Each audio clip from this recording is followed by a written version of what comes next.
का लव जिहाद शब्द का इजाद मैं अपने व्यूअर्स के लिए बता रहा हूँ, ये केरल की एक चर्च ने किया था, ये किसी और ने नहीं किया था। एक न्यायपालिका ने इस बात को कहा। कर्नाटक में भी यही बात हुई थी उस समय 2011 में। उस सब के बावजूद भी अगर ये लोग अपने कानों में तेल डाल करके चुपचाप सोए हुए हैं तो ये लोग देश के साथ धोखा कर रहे हैं। हम धोखा नहीं होने देंगे। इसलिए हम लोगों ने सख्ती के साथ जी राज्य सरकारों को आंतरिक सुरक्षा यानी राज्य कानून व्यवस्था राज्य सरकार का विषय है और राज्य सरकार को इसमें चिंतित होना चाहिए और राज्य सरकारें इस पर कार्य करेंगे तो अच्छा रहेगा। धर्मांतरण को लेकर पूरे देश में कानून आना चाहिए। मैंने कहा ना, ये कानून व्यवस्था राज्य का विषय है। राज्य सरकार को इसके मामले में स्वयं चिंतित होना चाहिए और जहां उनको लगता है कि कदम उठाने हैं वहां पे कार्रवाई भी उनको करनी चाहिए। और मैं चाहूंगा कि कम से कम छत्तीसगढ़ इस मामले में के प्रति संवेदनशील बने और राजस्थान को इसके प्रति संवेदनशील बनना चाहिए। एक आईएएस अधिकारी हैं जिनका नाम है इफ्तिखारुद्दीन, उनका एक वायरल वीडियो सामने आया, हालांकि इसकी जांच हो रही है। आरोप है कि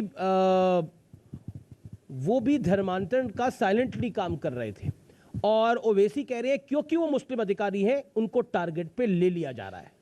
देखिए, उसके लिए हम लोगों ने पहले से ही एक डीजी स्तर के अधिकारी की अध्यक्षता में एक एसआईटी गठित की है। एसआईटी इस पूरे मामले की सभी वीडियोज की पूरी विवेचना कर रही है, उसकी जांच कर रही है। तथ्य सामने आने दीजिए। अगर कोई व्यक्ति अपने धर्म के बारे में मात्र बोल रहा है तो वह धर्मांतरण नहीं, लेकिन अगर उसकी आड़ में वह किसी धर्म को गाली दे करके और फिर अवैध धर्मांतरण की कृत्यों में लिप्त है तो सरकार उस मामले में कठोर कार्रवाई भी करने में कोई संकोच नहीं करेगी।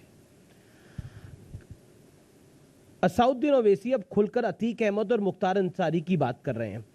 मुख्तार अंसारी का परिवार जो है वो समाजवादी पार्टी के भी करीब दिख रहा है। उनके जो भाई हैं सिबगतुल्ला, वो समाजवादी पार्टी में शामिल भी हो गए हैं। क्या कहना चाहते हैं आप? तो जनता को देखना चाहिए कि समाजवादी पार्टी का वास्तविक चेहरा क्या है। ये जितने भी माफिया हैं ये कहीं और जगह से, कहीं धरती से फट करके नहीं आए हैं। ये सब इन्हीं पार्टियों के द्वारा पाले पोसे गए हैं और इन्हीं सब पार्टियों के ये जो अनैतिक कृत्यों के परिणाम ये सब हैं। तो सपा, बसपा, कांग्रेस जैसे राजनीतिक दल को तो प्रदेश की जनता से और देश की जनता से माफ़ी मांगनी चाहिए।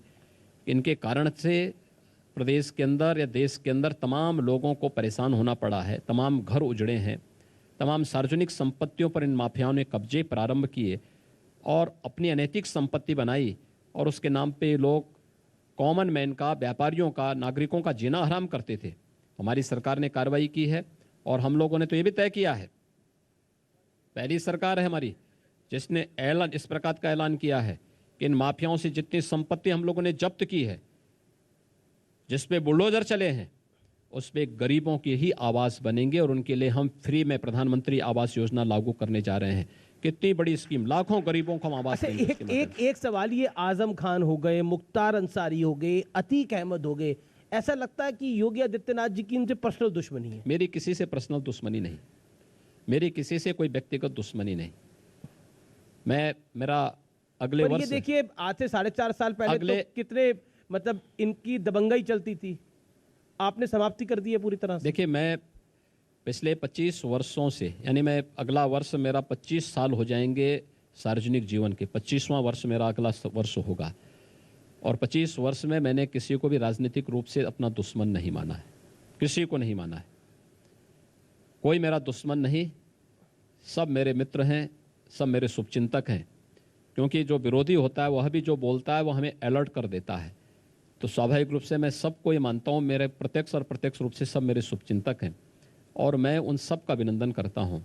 लेकिन अगर मुझे कोई एक जिम्मेदारी दी गई है तो उस जिम्मेदारी का पूरी ईमानदारी से पालन करूँगा, उससे इतर कोई भी निर्णय नहीं लूँगा और उसी के अनुसार आचरण भी करूँगा। अगर कोई व्यक्ति अन्याय कर रहा है, अत्याचार कर रहा है, मेरा कितना भी नज़दीकी क्यों ना हो, मैं उसके खिलाफ भी वही कार्रवाई करूँगा जो किसी अन्य के खिलाफ करूँगा।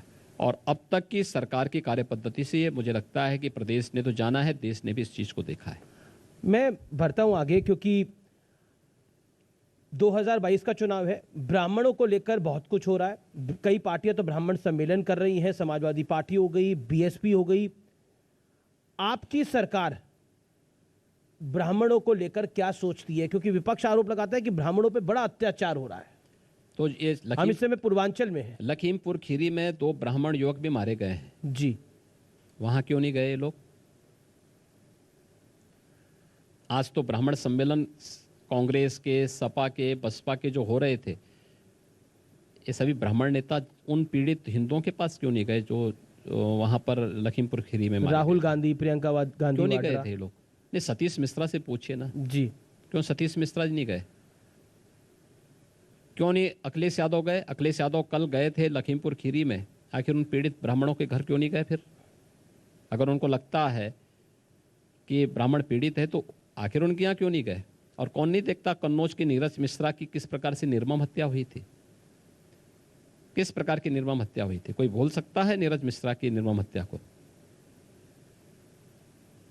नीरज मिश्रा का केवल एक, यानी नीरज मिश्रा ने एक काम किया था कि उसने एक राजनीतिक दल के एक नेता को बूथ कब्जा नहीं करने दिया था, एक फैक्टर चल और रहा वो है भारतीय जनता पार्टी का कार्यकर्ता था। जी जी जी, अब उसकी निर्मम हत्या कर देंगे?